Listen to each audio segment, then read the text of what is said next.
Buongiorno, benvenuti, bentornati amici. Sophie scalpita in una maniera veramente terribile. Io speravo che volesse aiutarmi, dividere questa video lezione con me, ma questo non succede mai. Se ne vuole andare perché vuole tornare a mangiare. Io ho cercato di distoglierla, ma lei fa i capricci. Sembra che qualcuno la stia molestando quando abbiamo visto che lei è ingrassata di 300-400 grammi. Se poi diventa una gatta obesa che non riesce neppure più a saltare, vabbè, che cosa dobbiamo fare? Continuiamo quindi con Hume. Abbiamo visto nella prima e nella seconda lezione i fondamenti della sua teoria della conoscenza. Tutti i contenuti della nostra mente sono le percezioni, sia le sensazioni sia le idee. Lui in realtà le sensazioni le chiama impressioni sensibili. Abbiamo visto che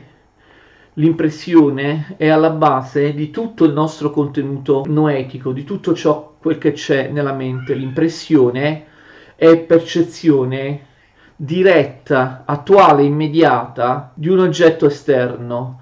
Almeno sembra, la percezione sembra derivare da un oggetto esterno, invece l'idea è un ricordo, un pensare nei confronti del sentire, un pensare, un ricordare in maniera blanda, pallida e debole l'impressione corrispondente all'idea. Quindi ogni idea si forma da un'impressione corrispondente che somiglia in tutto per tutto all'idea.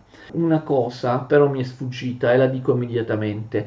Le impressioni non hanno soltanto un valore conoscitivo, ma anche un valore emotivo. Questo è estremamente importante. Quando io ho l'impressione di questo tavolo, perché il mio tavolo è davanti agli occhi, io lo vedo attualmente in maniera diretta, che cosa succede? Che l'impressione di questo tavolo è accompagnata, dice Hume, da un'emozione, da una passione. Quindi molto importante, Hume non considera i sensi come qualcosa di asettico, come qualcosa che registra in maniera neutrale, in maniera neutra e razionale qualcosa dell'oggetto esterno. Quando io ho l'impressione, la sensazione visiva di questo tavolo davanti a me, l'impressione non è solo una registrazione razionale di dati, l'impressione è un'emozione, una passione. Quando vedo questo tavolo io provo qualcosa emotivamente. Attenzione,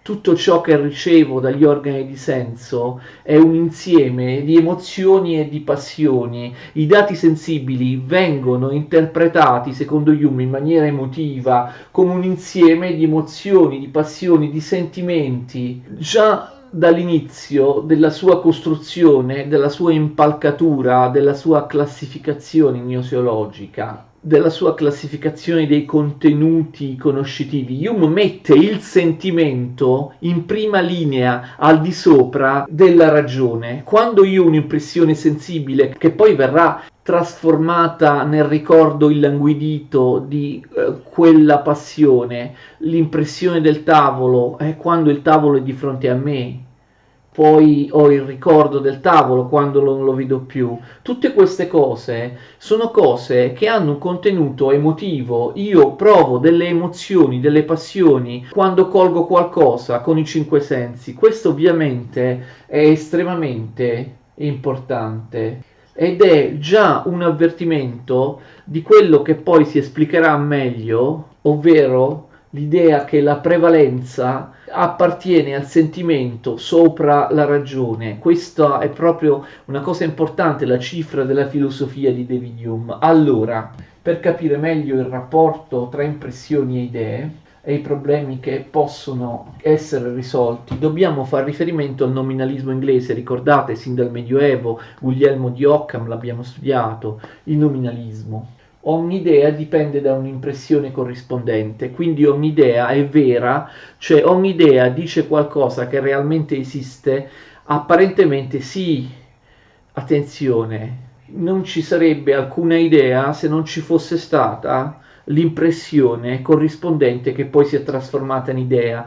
Tuttavia ci sono alcune idee, non possono esistere idee se non vi è stata l'impressione corrispondente, quindi non è proprio vero che David Hume dica che ci sono idee senza oggetto. Idee senza oggetto non ce ne sono, però ci possono essere idee vuote che, attenzione, idee che in realtà non hanno un vero contenuto, ma che corrispondono soltanto a dei puri nomi, come proprio diceva il nominalismo prima di lui. Esistono idee che in realtà non hanno un contenuto. Quali sono? Sono quelle soprattutto della metafisica e della teologia scolastica, che per lui non sono un sapere, sono qualcosa di completamente inutile alla conoscenza umana, la deviano verso territori inutili, sono delle imposture la metafisica, la teologia, sono soggette a una critica radicale in Hume, quindi vi sono idee non che non abbiano un oggetto, che in realtà sono idee che non corrispondono a nessun contenuto mentale. Noi pensiamo che abbia un contenuto mentale, ma in realtà non c'è, sono puri nomi. Se qualche espressione, dice Hume, del lessico filosofico, del lessico teologico è incomprensibile, noi possiamo stabilire che quell'idea in realtà non ha alcun contenuto perché non deriva da nessuna impressione, quindi è un'idea falsa, quindi non significa assolutamente niente, cioè al posto di un'idea che ha un contenuto che deriva sempre da un'impressione, le metafisiche e le teologie inseriscono dei puri nomi, un lessico che in realtà, se ci rifletto bene, non mi fa pensare a niente che io abbia nella mia mente. D'accordo, un termine, un'espressione come eterno presente non significa assolutamente niente, non mi dà nessun contenuto mentale. Io faccio delle elucubrazioni, dei giochi di parole, ma eterno presente è un'idea che in realtà non è un'idea, sono dei nomi che mi danno l'illusione fittizia di avere un'idea. Vi sono presunte idee che in realtà sono puri nomi che non derivano da nessuna impressione, cioè all'origine delle quali non c'è nulla, e quindi sono idee di cose che non esistono e che non ci servono assolutamente a niente. Sono inganni della conoscenza. Ricordate gli idolafori? Tra i 4 tipi di idola, gli idolafori di Francesco Bacone. Gli idolafori, cosa aveva detto Bacone? Non solo che ci sono vaghe e ambigue tra le idee, ma che ci sono idee che non significano niente, idee che non corrispondono a nessun oggetto reale. Hume direbbe idee che non derivano da alcuna impressione ma derivano dal nulla, idee che in realtà non hanno alcun contenuto nella mia mente. Cosa sono? Sono quelle del foro dove si parla a volte con termini che non significano nulla. Per lui tutta la metafisica, tutta la teologia è basata su inganni linguistici, su giochi di parole, su presunte idee che non sono tali perché non derivano da alcuna impressione che le abbia causate, che le abbia generate. Sono solo dei nomi ingannevoli, come per esempio eterno presente, cose che non significano assolutamente niente. Le idee della metafisica e della teologia non possono avere un contenuto, sono solo giochi di parole. Noi prendiamo dei nomi, li mettiamo insieme e cerchiamo di dare un contenuto nella nostra mente, ma pur sforzandoci noi non otteniamo niente nella nostra mente quando pensiamo a qualcosa di metafisico, sono solo giochi di parole. Quindi questo che vuol dire? Che ovviamente la metafisica e la teologia non hanno alcun contenuto conoscitivo, non ci servono a niente, ci distolgono soltanto dalla verità. Se ci pensate, questo, attenzione, è anche un fondamentale criterio epistemologico, un criterio di falsificazione, cioè quando noi troviamo idee del tutto oscure a cui non riusciamo a connettere un vero contenuto mentale, quelle idee potrebbero essere idee che non sono veramente idee fittizie, idee che non sono veramente idee, sono puri nomi che noi mettiamo al posto di entità di cose che non esistono.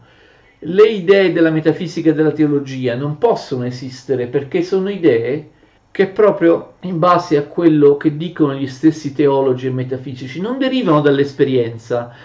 Nessuna idea può non derivare dall'esperienza. Tutte le idee derivano da impressioni, cioè da esperienze sensibili, e sono corrispondenti a quelle esperienze sensibili, sono somiglianti a loro, sono legate, congiunte alle impressioni corrispondenti. Tutte le idee sono necessariamente vicine alle impressioni. Quindi noi abbiamo false idee, la teologia, la metafisica, ma tutte le discipline che pretendono che noi abbiamo idee generate dall'intelletto, idee che non derivano dai sensi, sono discipline assolutamente fittizie. Quindi attenzione, l'uso del nominalismo inglese, nomi che non significano niente, che non derivano da alcuna impressione, che non corrispondono a nulla di quello che esiste, e quindi sono puri nomi, non sono veramente idee. La critica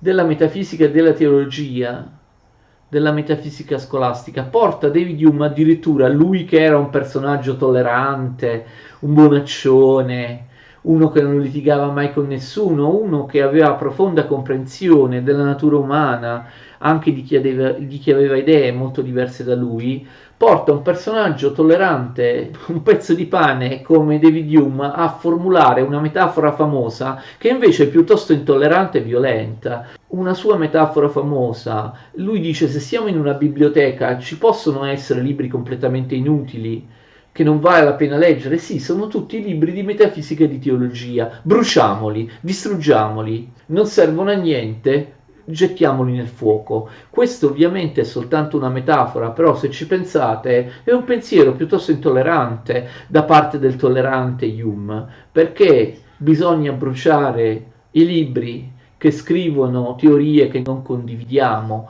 anche se sono metafisiche, teologiche, idee fittizie secondo Hume, che non portano a nessun progresso conoscitivo. È sempre utile conoscerle, no? Anche per praticarle, per impostare una dottrina diversa. No, le stesse idee filosofiche di Hume si formano a partire dalle idee metafisiche e teologiche che lui ha imparato, appreso, letto e poi rifiutato.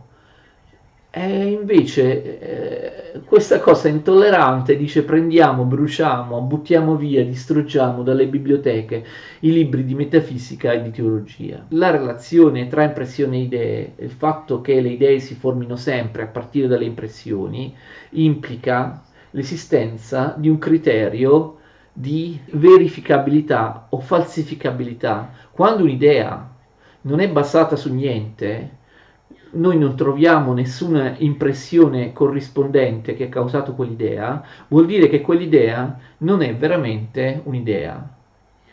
È un'idea che non ha un contenuto, un insieme di nomi che in realtà non corrispondono a nessun contenuto di pensiero. Attenzione, voi direte: non idee che non hanno un contenuto. Per Hume, se c'è un'idea, quella deve avere per forza un contenuto. Le idee metafisiche e teologiche non sono idee senza oggetto. Le idee metafisiche e teologiche non sono idee, ma giochi di parole che sostituiscono le idee. Questo è dimostrato anche dal fatto che David Hume considera idee che derivano dalle impressioni anche le idee che poi dopo vedremo create dall'immaginazione, cioè l'intelletto non è solamente passivo ricettivo rispetto alle impressioni, trasforma sempre le impressioni nelle idee corrispondenti. Attenzione, questo lo fa la memoria. Io quando vi ho parlato delle idee, fino adesso vi ho parlato soltanto delle idee della memoria. Ma la cosa è un pochino più complessa. Abbiamo visto che un'idea non è altro che il ricordo nella memoria dell'impressione corrispondente, ok? Questo vale quando l'impressione dà luogo ad un'idea che appunto è corrispondente attraverso la memoria. Però attenzione, Hume dice che c'è un secondo modo attraverso il quale l'impressione può dare luogo a un'idea. Non è soltanto la memoria, ma anche l'immaginazione, che è creativa. Quindi sono due modalità con cui le impressioni si trasformano in idee. La memoria e l'immaginazione. Quando l'impressione si trasforma in idea attraverso la memoria fa sì che l'idea sia del tutto corrispondente all'impressione, d'accordo? L'idea di questo tavolo è del tutto corrispondente alla sensazione, alla percezione, all'impressione sensibile che ho avuto di questo tavolo. L'idea non è altro che un ricordo illanguidito del tutto corrispondente all'impressione. Nel caso della memoria, l'idea deriva dall'impressione ed è perfettamente corrispondente all'impressione, perfettamente somigliante all'impressione. Impressione idea, quando l'idea deriva da un'impressione attraverso la memoria, impressione e idea sono connesse in maniera molto stretta. Il loro rapporto e il loro processo di derivazione dall'una all'altra sono necessari.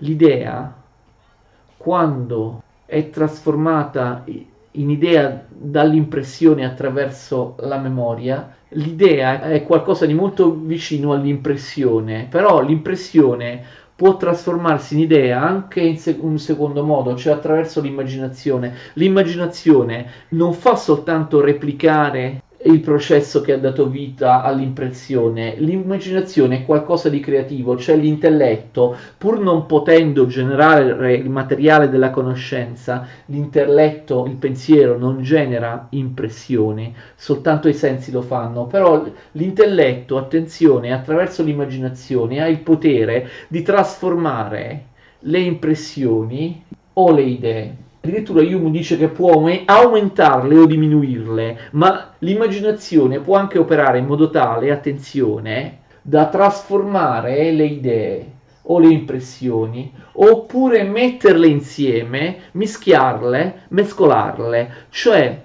l'immaginazione nei confronti delle impressioni e delle idee ha anche una facoltà di analisi e di sintesi, intesi proprio questi termini nel senso cartesiano, della metafisica cartesiana. L'analisi è prendere una o più idee, sminuzzarle, dividerle in idee più piccole, singolari. La sintesi invece è un mettere insieme più idee, più impressioni, ma soprattutto più idee, per farne un crogiuolo più vasto. Prendiamo per esempio l'esempio stesso che fa Hume, un esempio di sintesi, di mettere insieme. Io penso a una montagna d'oro, ma non a una montagna che contiene dell'oro, ma proprio una montagna fatta d'oro, cioè tutta d'oro. La montagna d'oro non esiste. Allora voi direte, ma è una cosa immaginaria, creata dall'immaginazione. Allora voi direte anche queste sono idee come quelle della metafisica e della teologia, idee senza oggetto che non esistono. No, le idee della metafisica e della teologia non sono idee senza oggetto, semplicemente non sono idee, sono giochi di parole, espressione, lessico contorto che ci illude di avere un'idea. La montagna d'oro invece è un'associazione di diverse idee messe insieme dall'immaginazione. Attenzione, la montagna d'oro non è proprio vero che non esista o che non derivi da impressioni corrispondenti, perché se non esiste la montagna d'oro, esiste la montagna ed esiste l'oro. Quindi io ho un'idea che è l'idea di montagna che corrisponde alle impressioni corrispondenti di uno o più montagne che ho visto nella mia vita. Così io ho l'idea di oro che deriva dall'impressione dell'oro per averlo visto, o magari i più sfortunati per averlo visto solo in qualche immagine. Comunque hanno l'idea dell'oro, quindi la montagna d'oro non esiste, però esiste l'idea di montagna e l'idea di oro. L'idea di montagna d'oro non ha un'impressione corrispondente, ma l'idea di montagna ha un'impressione corrispondente, l'idea di oro ha un'impressione corrispondente, quindi le idee di montagna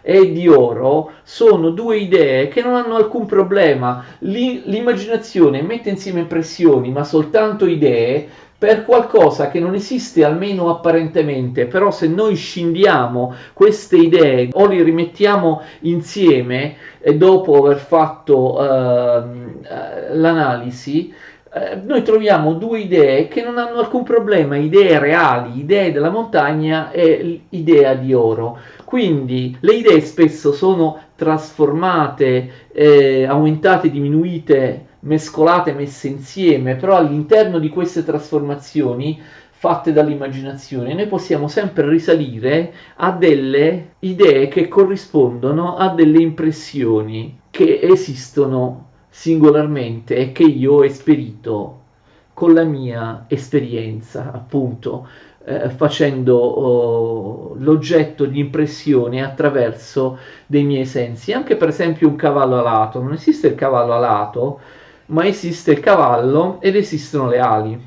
Per un principio di associazione, la mia immaginazione le ha messe insieme, d'accordo? Quindi attenzione, dice Hume, queste idee dell'immaginazione non sono come le idee della metafisica e della teologia, che sono idee senza oggetto, che non sono idee. Queste sono idee, ma generate da processi associativi tipici dell'immaginazione umana, processi associativi che dopo vedremo. Secondo Hume, questi processi associativi sono identici, sono invarianti, sono gli stessi in tutti gli esseri umani. Anche le fantasie più bizzarre, anche i sogni che sembrano i più sfrenati e lontani dalla realtà, possono comunque essere ricondotti a idee che hanno un'impressione corrispondente. Io non posso in nessun modo pensare a qualcosa che non esiste.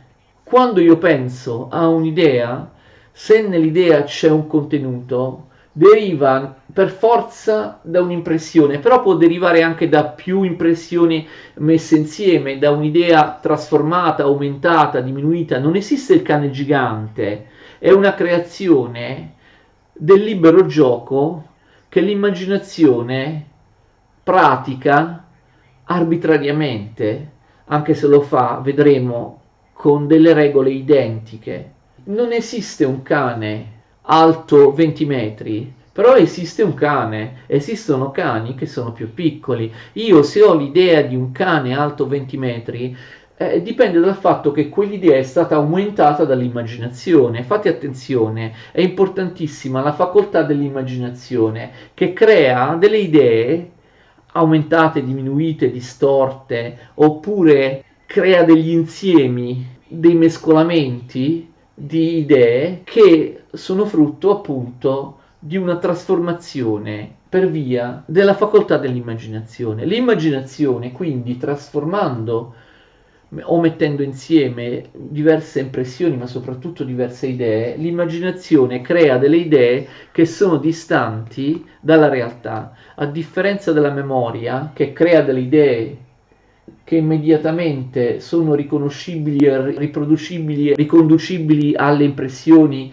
da cui sono state generate, perché l'idea in questo caso è molto somigliante all'impressione. Invece l'immaginazione crea idee che sono più difficoltose, perché sono idee molto più lontane dalle impressioni, molto più lontane dalla realtà. Quindi le idee create attraverso la memoria saranno idee più forti, più nette, mentre le idee create dall'immaginazione sono idee più labili, sono idee più impalpabili, perché l'immaginazione, a differenza della memoria, è più lontana dall'impressione. Prima di parlare dei principi di associazione con cui si formano queste idee trasformate e composte, parliamo un attimo di un altro punto in cui Hume sfrutta la tipica tradizione del nominalismo inglese. Forse vi siete accorti, per esempio quando vi ho parlato dell'azzurro, che l'azzurro, forse qualcuno di voi ha pensato, ma l'azzurro idea rispetto all'impressione di un oggetto azzurro o di più oggetti azzurri che ho sperimentato, colto con i sensi, l'azzurro idea è un'idea generale, è un'idea universale. Forse l'avete già pensato, l'idea di azzurro non necessariamente corrisponde all'oggetto di cui ho avuto l'impressione.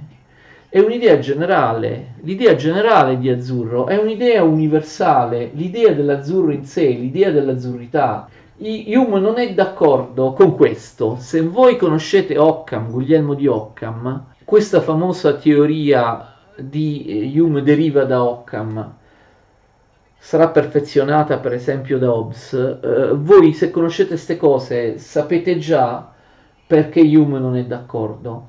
Occam, l'iniziatore del nominalismo e dell'empirismo inglese già in pieno medioevo, Occam pensa che esistano solo oggetti azzurri singolari. Per esempio esistono cani singolari. Esiste il cane A, quel cane B e si somigliano tutti, ma esistono solo nella realtà, esistono nella realtà solo cose singolari, nella realtà non esistono gli universali, nella realtà non esiste il cane in sé, l'idea di cane, l'essenza aristotelica del cane, la forma aristotelica di cane, o l'idea, l'archetipo universale platonico di cane.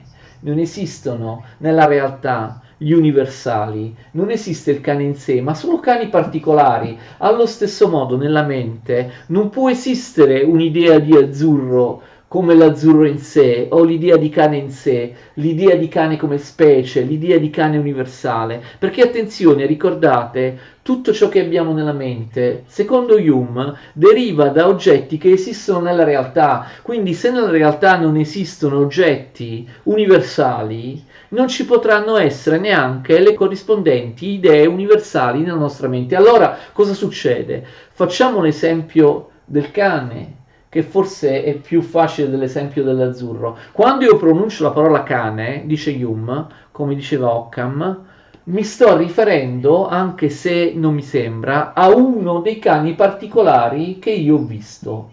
In nessun modo la parola cane, il termine cane, può designare il cane universale, né può esistere nella mia mente un'idea generale del cane.